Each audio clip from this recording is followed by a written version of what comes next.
Halo guys, selamat datang di channel Resepi 88 yang gue resepi sekalian.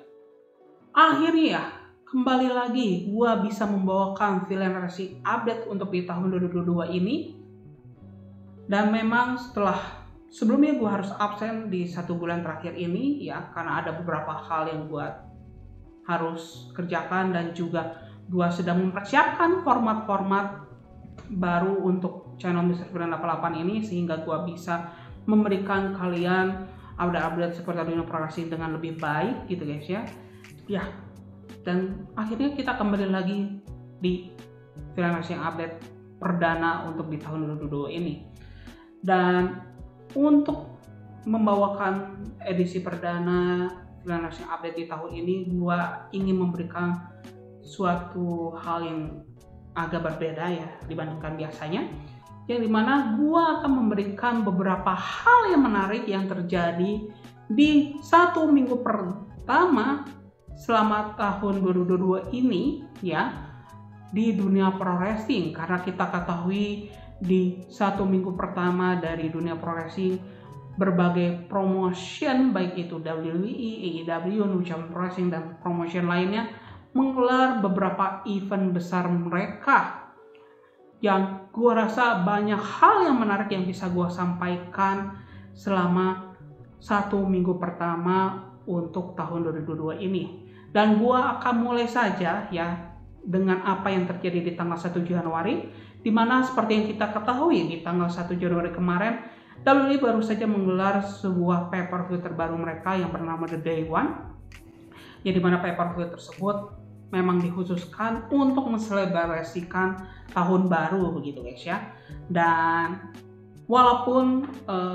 sebelumnya The Day One ini pun sempat diterjang berbagai masalah begitu guys ya, terutama adanya outbreak COVID-19 yang terjadi pada main roster daripada WWE, yang tentunya itu pun sempat membuat WWE pun secara terpaksa harus merubah beberapa match card dari The Day One ini sendiri. Namun dengan perubahan tersebut kita pun berhasil diberikan kejutan oleh WWE guys ya. Walaupun memang dalam secara pelaksanaannya The Day One ini sendiri pun gua rasa tidak sesuai dengan apa yang digembar-gembarkan oleh WWE, yang mereka sempat mencanangkan bahwa The Day One ini sendiri pun kedepannya akan setara dengan event seperti SummerSlam lah, ataupun Royal Rumble, Survivor Series atau WrestleMania bahkan, yang kita kenal sebagai the Big Four pay-per-view of WWE gitu. Namun seperti yang gue bilang sebelumnya, bahwa ada beberapa kejutan yang cukup menarik yang terjadi ya, dimana kita pun bisa melihat adanya grup rapper group ya, atau grup musik Migos yang menjadi bintang tamu untuk event The Day One kali ini, yang dimana mereka tampil bersama RK Bro atau menemani RK Bro dalam menjalankan pertandingan mereka untuk mempertahankan gelar Raw Tag Team Championship menghadapi The Street Profit, yang dimana RK Bro ini pun berhasil mempertahankan gelar mereka. Namun kejutan terbesar yang terjadi di Day One ini sendiri yaitu adalah terjadi pada pertandingan WWE Championship yang berjalan dalam Fatal 4-Way match, di mana sang juara bertahan Big E harus mempertahankan gelarnya menghadapi Kevin Owens, Seth Rollins dan juga Bobby Lashley. Namun kejutan yang terjadi itu adalah di mana pertandingan tersebut pun ditambahkan peserta kelima, dan peserta kelima itu adalah Brock Lesnar, yang memang sebelumnya Brock Lesnar ini pun awalnya dijadwalkan tampil di Day One untuk menghadapi Roman Reigns untuk memperebutkan gelar Universal Championship. Namun seperti yang gue bilang sebelumnya, dengan absennya Roman Reigns di event tersebut membuat Brock Lesnar pun diikut sertakan di pertandingan untuk WWE Championship yang diumumkan di hari H daripada event tersebut itu sendiri. Dan tentunya Brock Lesnar pun berhasil menunjukkan superioritasnya menghadapi keempat kompetitor lainnya, dan Brock Lesnar pun berhasil merebut gelar WWE Championship dan membuat dirinya pun menjadi pemegang baru untuk title tersebut gitu guys ya. Walaupun di sisi lain kita pun harus kecewa, di mana kembali lagi personel daripada The New Day yaitu Big E, perjalanannya sebagai WWE Championship itu harus berakhir dengan waktu yang cukup singkat, serupa apa yang dialami oleh Kofi Kingston, yang dimana gelar WWE Championship pun harus rela direbut oleh Brock Lesnar Dan kita pun bergeser ya ke tanggal 3 Januari atau edisi perdana daripada Raw di tanggal 2022, yang dimana kita pun kembali melihat reuni daripada Brock Lesnar dan juga Paul Heyman, yang dimana akhirnya mereka pun secara resmi kembali bersama. Dan setelah itu pun kita pun bisa melihat adanya beberapa hal menarik yang terjadi di Raw tanggal 3 Januari, yang dimana ada 2 match yang sudah di-announce untuk event Royal Rumble di tanggal 29 Januari mendatang. Yang pertama ini ada pertandingan Mixed Tag Team Match antara Miz bersama Maryse menghadapi tim daripada Edge bersama Beth Phoenix, yang dimana kita pun akan melihat 2 pasangan suami istri saling berhadapan di Royal Rumble nanti, yang dimana hal tersebut pun terjadi setelah Miz menerima tantangan daripada Beth Phoenix di show Raw tanggal 3 Januari kemarin. Dan selain itu pun ya, pertandingan kedua untuk Royal Rumble nanti ya, untuk event Royal Rumble nanti itu adalah pertandingan untuk memperebutkan gelar WWE Championship, di mana Brock Lesnar sudah mendapatkan penantang untuk di event nanti, yaitu adalah Bobby Lashley, di mana Bobby Lashley ini pun mendapatkan posisi tersebut setelah dia berhasil memenangkan pertandingan Fatal 4-Way di event Raw, yang gua rasa itu pun menjadi pertandingan terbaik yang disuguhkan oleh WWE selama 3 hari pertama di tahun 2022 ya, dimana Bobby Lashley ini pun berhasil menghancurkan Kevin Owens, Seth Rollins dan juga Big E untuk mendapatkan posisi menantang gelar WWE Championship gitu guys ya. Dan kita pun bergeser ya ke tanggal 4 Januari, yang dimana di tanggal 4 Januari ini pun ada 2 event besar yang diselenggarakan di tanggal tersebut, yang dimana kita pun bisa melihat di Jepang. New Japan Pro Wrestling pun menggelar event terbesar mereka, yaitu Wrestle Kingdom ke-16, yang dimana Wrestle Kingdom ke-16 ini pun sendiri pun memiliki nilai tersendiri ya, karena Wrestle Kingdom ke-16 ini pun bertepatan dengan perayaan ulang tahun ke-50 daripada New Japan Pro Wrestling, yang membuat Wrestle Kingdom ke-16 ini sendiri pun untuk pertama kalinya digelar selama 3 hari, dan untuk pertama kalinya Wrestle Kingdom ke-16 ini sendiri pun digelar di luar venue tradisional mereka, yaitu Tokyo Dome, di mana untuk Wrestle Kingdom ke-16 malam ketiga untuk pertama kalinya digelar di Yokohama Arena atau di luar Tokyo gitu guys ya. Dan untuk Wrestle Kingdom malam pertama atau yang digelar di tanggal 4 Januari ini pun kita pun bisa melihat ada beberapa hal yang menarik, yang dimana hal menarik yang pertama yang terjadi itu adalah pertandingan perdana resmi daripada Katsuyori Shibata setelah Katsuyori Shibata absen selama 5 tahun lamanya dari dunia pergulatan di New Japan Pro Wrestling, setelah dia pun harus absen setelah mengalami cedera, yaitu hematoma subdural gitu guys ya. Dan di event Wrestle Kingdom ke-16 malam pertama itu pun dia pun berhasil menyelenggarakan pertandingan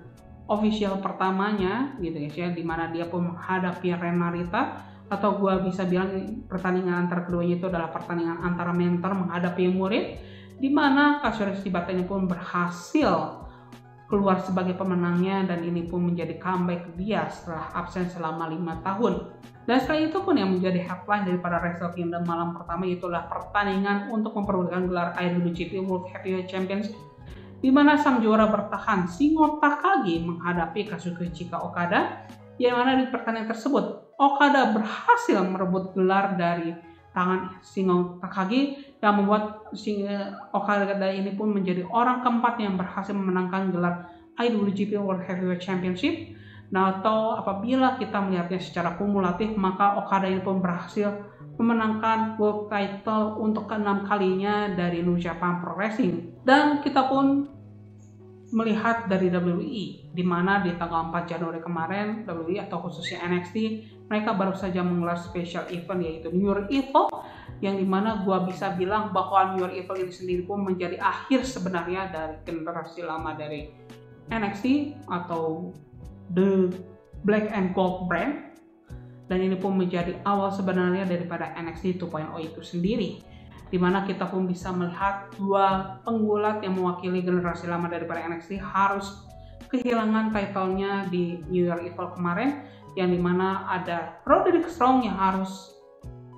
kalah dari Cameron Hayes dalam pertandingan unification match antara title daripada NXT North American Championship dengan NXT Cruiserweight Championship. Dan selain itu pun kita pun bisa melihat bagaimana Bron Breakker berhasil pada akhirnya mengalahkan Tommaso Ciampa dan menjadikan dirinya sebagai NXT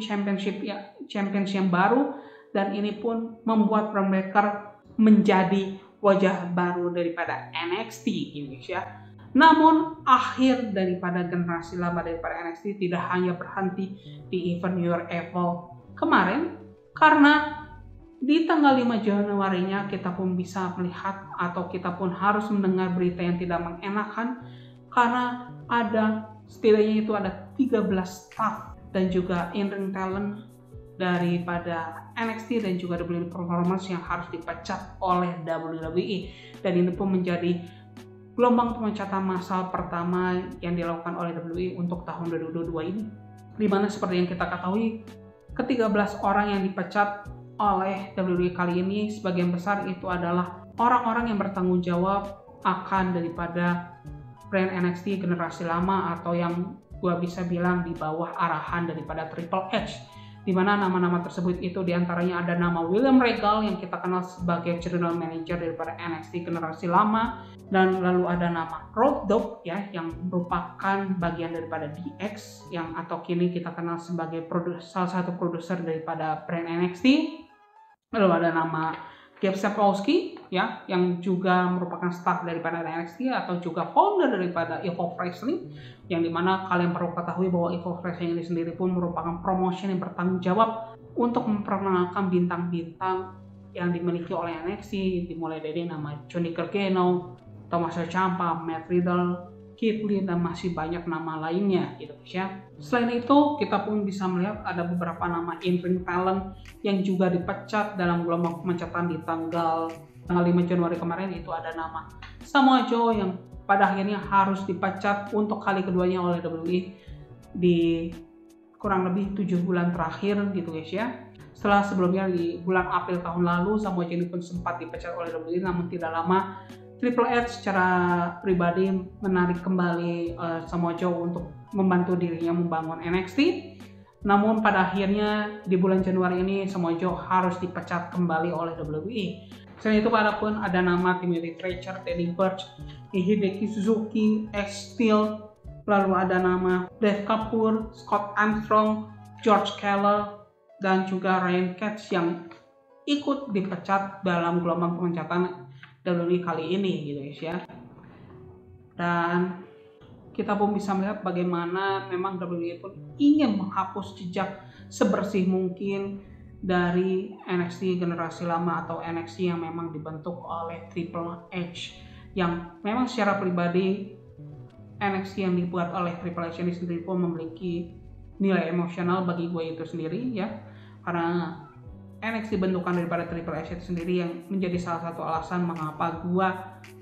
bergairah kembali untuk mengikuti perkembangan daripada dunia pro wrestling saat ini gitu ya. Dan namun ya di tanggal 5 Januari itu tidak hanya berita yang tidak mengenakan, karena kita pun juga mendengarkan berita yang sangat menarik atau hal-hal yang menarik yang terjadi di tanggal tersebut, karena kita pun bisa melihat di sisi lainnya AEW khususnya menggelar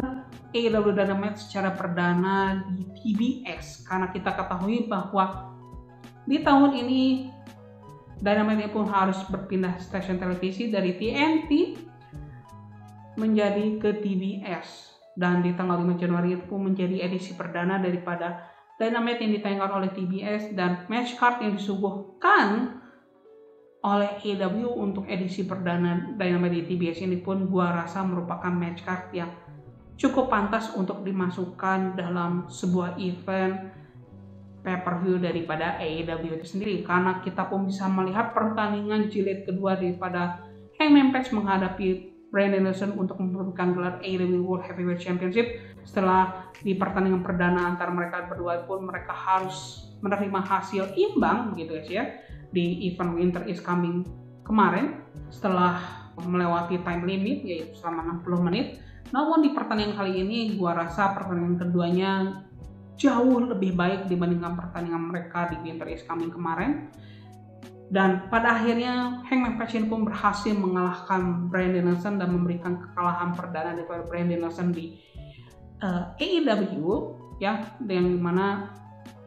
Hangman Page ini pun berhasil mengalahkan Bryan Danielson via pinfall dan berhasil mempertahankan gelarnya sebagai AEW World Heavyweight Championship. Dan selain itu pun ya, kita pun bisa melihat adanya beberapa hal menarik, atau kita pun bisa melihat ada 2 juara baru di AEW Dynamite perdana di TBS ya. Yang dimana juara baru pertama itu adalah untuk gelar di TBS Championship setelah sebelumnya Jade Cargill berhasil memenangkan partai final daripada TBS Turnamen setelah dia berhasil mengalahkan Ruby Soho. Walaupun memang pertandingan ini pun jauh dari kata memuaskan begitu guys ya.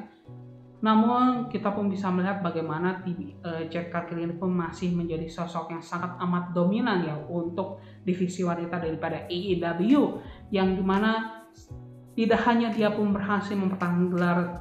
mempertahankan rekor tidak terkalahkannya, namun Jade Cargill pun berhasil menjadi orang pertama yang berhasil memenangkan gelar TBS Championship ini. Dan selain Jade Cargill yang memenangkan TBS Championship, kita pun bisa melihat ada juara baru lainnya di Dynamite tanggal 5 Januari kemarin, yang dimana kita pun bisa melihat Jurassic Express berhasil memenangkan gelar AEW World Tag Team Championship setelah mereka berhasil mengalahkan Lucha Brothers, yaitu Rey Fenix dan juga Penta El Zero di main event daripada Dynamite di tanggal tersebut. Dan tentunya ini pun menjadi kemajuan ya untuk karir daripada Jungle Boy ya terutama, dan juga Luchasaurus gitu. Dan selain itu pun ya, kita pun juga mendapatkan beberapa berita yang menarik dari pagelaran malam kedua dari Wrestle Kingdom ke-16 di tanggal 5 Januari, yang dimana kita pun bisa melihat juara baru untuk gelar IWGP US Heavyweight Championship, di mana Hiroshi Tanahashi berhasil merebut gelar tersebut untuk kali keduanya setelah dia berhasil mengalahkan Kenta. Dan tentunya yang menjadi main event daripada Wrestle Kingdom malam kedua tahun ini yaitu adalah pertandingan antara Kazuchika Okada menghadapi Will Ospreay untuk mempertahankan gelar IWGP World Heavyweight Championship, yang dimana pertandingan keduanya pun menjadi rematch antara keduanya dari pertemuan sebelumnya di Wrestle Kingdom edisi ke-15, yang dimana di edisi sebelumnya Will Ospreay berhasil keluar sebagai pemenangnya. Namun di edisi ke-16 ini ya, dari Wrestle Kingdom ke-16 ini, Okada berhasil membalas kekalahannya dan berhasil mempertahankan gelarnya sebagai pemegang gelar IWGP World Heavyweight Championship gitu guys ya. Dan selain itu pun ya, kita pun bisa melihat adanya beberapa hal yang menarik yang terjadi daripada Wrestle Kingdom ke-16 malam kedua, yang dimana kita pun bisa melihat sosok daripada Minoru Suzuki yang berhasil memenangkan pagelaran atau turnamen daripada King of Pro Wrestling untuk edisi tahun 2022 ini. Dan selain itu pun kita pun bisa melihat adanya invasi yang dilakukan oleh promotion Pro Wrestling Noah ke event Wrestle Kingdom ke-16 ini. Karena kita ketahui bahwa di Wrestle Kingdom ke-16 malam ketiga, New Japan Pro Wrestling akan melakukan perang dengan Pro Wrestling Noah gitu ya. Dan kita pun bergeser lagi ke tanggal 7 Januari, atau di mana di tanggal tersebut kita pun menyaksikan edisi perdana dari SmackDown, yang dimana kita pun bisa melihat Roman Reigns akhirnya bisa kembali lagi dan dia pun mengkonfrontasi juara baru daripada WWE Championship yaitu Brock Lesnar, yang dimana keduanya pun saling bertukar omongan ya, yang dimana guna untuk membuild match antara keduanya, yang gua rasa match antara Brock Lesnar dan juga Roman Reigns ini pun akan terjadi di event daripada WrestleMania nanti, yang gua rasa itu pun akan membuat adanya pertandingan title versus title gitu ya. Dan selain itu pun ya, kita pun bisa melihat adanya kehadiran bintang tamu juga ya di event daripada SmackDown di tanggal 7 Januari kemarin, karena kita pun bisa melihat adanya kehadiran bintang Jackass yaitu Johnny Knoxville, yang dimana dia pun mengumumkan dirinya akan berpartisipasi di event Royal Rumble tahun ini. Dan selain itu pun, dan hal tersebut pun dia tunjukkan dengan melempar keluar Sami Zayn dari ring pertandingan melalui top rope, yang menandakan bahwa dia pun secara resmi diikutkan di pertandingan Royal Rumble tersebut gitu lah. Dan tentunya WWE secara resmi sudah mengumumkan sebagian besar partisipan untuk Royal Rumble di tahun ini, dan dimana ada beberapa yang menarik. Dan untuk beberapa partisipan untuk Royal Rumble pria itu ada nama seperti Angelo Dawkins, Montesport dari The Street Profits, lalu ada nama Rey Mysterio dan juga Dominic Mysterio, lalu ada Austin Theory, Sheamus, dan tentunya nama daripada Johnny Knoxville. Dan untuk partisipan daripada Royal Rumble wanita, dan ini pun sudah mengumumkan setidaknya ada 19 nama yang diumumkan di Indonesia. Yang nama pertama diumumkan itu adalah SmackDown Women's Champion Charlotte Flair, lalu ada beberapa nama lainnya, yaitu ada Nikki Bella dan juga Brie Bella, ada Michelle McCool, Lita, dan juga Kelly Samurai yang juga diumumkan untuk berpartisipasi di pertandingan Royal Rumble wanita di tahun ini. Namun ada satu nama yang cukup menarik, yaitu adalah pemegang gelar daripada Impact Knockout Champion. Mickie James juga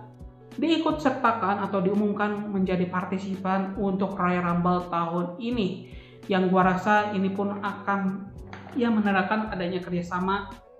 antara WWE dan juga Impact Wrestling. Namun gua belum mengetahui apakah kerjasama ini pun hanya bersifat one off saja gitu ya, untuk di event Royal Rumble aja, atau kerjasama ini pun akan berjalan secara berkesinambungan gitu. Dan kita pun bergeser lagi ke tanggal 8 Januari 2022, yang dimana di tanggal tersebut menjadi tanggal terakhir untuk yang gua akan bahas di video kali ini. Namun di tanggal tersebut pun ada beberapa hal yang menarik yang bisa gua sampaikan, yang dimulai dengan pagelaran malam ketiga daripada Wrestle Kingdom ke-16, yaitu adalah perang daripada New Japan Pro Wrestling dengan Pro Wrestling Noah yang digelar di kota Yokohama, atau venue itu adalah di Yokohama Arena. Dari mana di pertarungan antara New Japan Pro Wrestling dengan Pro Wrestling Noah ini sendiri pun, New Japan Pro Wrestling ini pun berhasil keluar sebagai pemenang ya secara overall, setelah New Japan Pro Wrestling ini pun berhasil memenangkan 6 pertandingan dari 11 pertandingan yang dipertandingkan di Wrestle Kingdom malam ketiga tersebut, yang dimana sedangkan Pro Wrestling Noah itu sendiri pun hanya berhasil menangkap 4 pertandingan, dan 1 pertandingan sisanya pun harus berakhir dengan hasil seri gitu ya. Dan tentunya yang menjadi hal yang paling menarik ataupun yang menjadi headline dari Wrestle Kingdom ke-16 malam ketiga itu adalah pertandingan tag team match ya antara The Dream Team, yaitu adalah IWGP World Heavyweight Champions Kazuchika Okada bersama IWGP US Heavyweight Champions yaitu Hiroshi Tanahashi menghadapi 2 bintang terbesar daripada Pro Wrestling Noah itu sendiri, yaitu Keiji Muto atau yang kita kenal sebagai The Great Muta, yang merupakan salah satu legenda hidup daripada dunia pro wrestling Jepang, bersama salah satu bintang muda yang paling menjanjikan untuk dunia pro wrestling Jepang yang akan datang, yaitu adalah Kaito Kiyomiya, yang dimana dalam pertandingan tersebut menunjukkan 4 talent terbaik yang dimiliki oleh masing-masing promotion. Dan walaupun pada akhirnya dalam pertandingan tersebut pun Kazuchika Okada dan juga Hiroshi Tanahashi berhasil keluar sebagai pemenangnya, dan sekaligus mengunci kemenangan New Japan Pro Wrestling atas Pro Wrestling Noah ini gitu guys ya. Dan selain New Japan Pro Wrestling ya, AEW dan juga Impact Wrestling pun menggelar event tersendiri untuk di tanggal 8 Januari ini, yang dimana AEW itu pun menggelar special event untuk TNT, yang dimana seperti gue pernah sampaikan di video Wrestling Update sebelumnya, bahwa di setiap tahunnya AEW ini pun akan menggelar 4 special event yang akan ditayangkan di TNT, dan di tanggal 8 Januari ini pun menjadi special event pertama yang digelar oleh AEW untuk TNT yang bernama Battle of the Belt, yang dimana gua rasa pagelaran daripada Battle of the Belt ini pun kurang memenuhi ekspektasi yang apa disampaikan oleh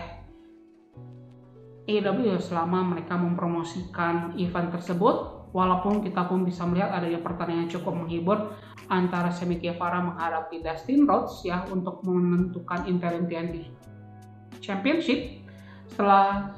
sebelumnya ya awalnya Cody Rhodes lah yang menjadi lawan daripada Sammy Guevara ya untuk memperebutkan gelar TNT Championship. Namun di event Rampage kemarin atau di tanggal 7 Januarinya AEW pun mengumumkan bahwa Cody Rhodes ini pun tidak bisa bertanding di event Battle of the Belts karena ada masalah medis yang belum diketahui apakah ini cedera atau berhubungan dengan COVID-19 gitu guys ya. Namun di pertandingan ini pun gua rasa ini pun pertandingan cukup menarik, walaupun kita pun harus melihat bagaimana usia ini pun tidak berbohong ya yang terjadi kepada Dustin Rhodes ini. Selain itu pun ya kita pun bisa melihat adanya pertandingan antara Ricky Starks menghadapi Matt Sydal yang gua rasa ini pun merupakan pertandingan yang cukup mediocre dan juga pertandingan untuk memperebutkan gelar AEW Women's World Championship di mana Dr. Britt Baker ini pun berhasil mempertahankan gelarnya menghadapi Riho. Walaupun kita pun bisa melihat adanya perseteruan antara atau perdebatan antara Dr. Britt Baker dan juga Jamie Hayter setelah error yang mereka lakukan berdua ya di event Rampage di tanggal 7 Januari sebelumnya. Namun pada akhirnya di akhir pertandingan tersebut baik Dr. Britt Baker dan juga Jamie Hayter ini pun berhasil menyampingkan permasalahan mereka dan mereka ini pun bisa kembali bersatu gitu ya. Namun ada hal yang menarik yang terjadi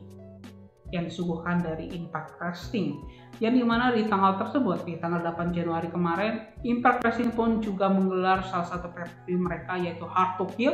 yang gua rasa ini pun menjadi show terbaik untuk di tanggal 8 Januari 2022 di mana di event Hard to Kill ini sendiri pun kita pun bisa melihat bagaimana Tasha Steelz ini pun berhasil memenangkan pertandingan Ultimate X perdana untuk divisi knockout atau divisi wanita daripada Impact Wrestling yang dimana Tasha Steelz ini sendiri pun berhasil mengalahkan Chelsea Green, Jordynne Grace, Alicia Edwards, Rosemary dan juga Lady Frost ya, yang dimana atas kemenangan tersebut maka Tasha Steelz ini sendiri pun mendapatkan hak untuk menantang knockout Champions gitu guys ya, yang dimana di event tersebut Mickie James harus mempertahankan gelarnya menghadapi Deonna Purrazzo dalam pertandingan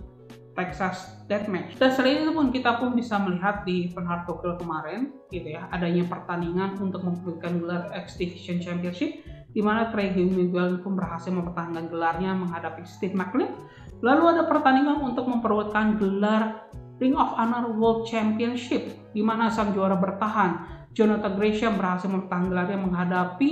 Chris Sabin dalam pertandingan Pure Rule Match. Dan yang menariknya ya pertandingan ini pun menjadi pertandingan pertama untuk title daripada Ring of Honor yang dipertandingkan dalam ring Impact Wrestling gitu ya. Dan selain itu pun ya kita pun bisa melihat adanya pertandingan Hardcore World Match ya atau pertandingan 5 lawan 5 antara tim daripada Eddie Edwards, Rich Swann, Willie Mack, Heath dan juga Rhino menghadapi tim daripada Violent by Design bersama Impact Tag Team Champions yaitu The Good Brothers yang dimana tim daripada Eddie Edwards itu pun berhasil keluar sebagai pemenangnya. Namun yang menjadi kejutan sebenarnya yang terjadi yaitu adalah pada saat pertandingan itu berakhir kita pun bisa melihat para mantan penggula daripada Ring of Honor yaitu OGK yaitu ada Matt Taven, Maria Kanellis dan juga Mike Bennett bersama PCO dan juga Vincent itu pun menyerang pemenang daripada pertandingan tersebut. Dan kita pun bisa melihat promo yang dibawakan oleh GK bahwa mereka mengincar gelar Impact Tag Team Championship. Dan tentunya yang menjadi event daripada Hard to Kill kali ini itu adalah pertandingan untuk memperebutkan gelar Impact World Championship yang digelar dalam pertandingan Triple Threat Match di mana sang juara bertahan Moose menghadapi tantangan daripada W. Morrissey dan juga Matt Cardona Dan gua rasa ini pun menjadi pertandingan terbaik ini disuguhkan oleh Impact Wrestling dalam event Hard to Kill kali ini. Dan pada akhirnya Moose ini pun berhasil bertahan gelarnya sebagai Impact World Championship. Dan berita dari Hard to Kill ini pun menjadi berita terakhir di Villain Wrestling Update perdana untuk tahun 2022 ini. Dan semoga kalian menikmati video kali ini dan tunggu video berikutnya dari Villain Wrestling Update selanjutnya. Dan gua rasa sebagai kalian, si pamit ya guys ya, bye bye.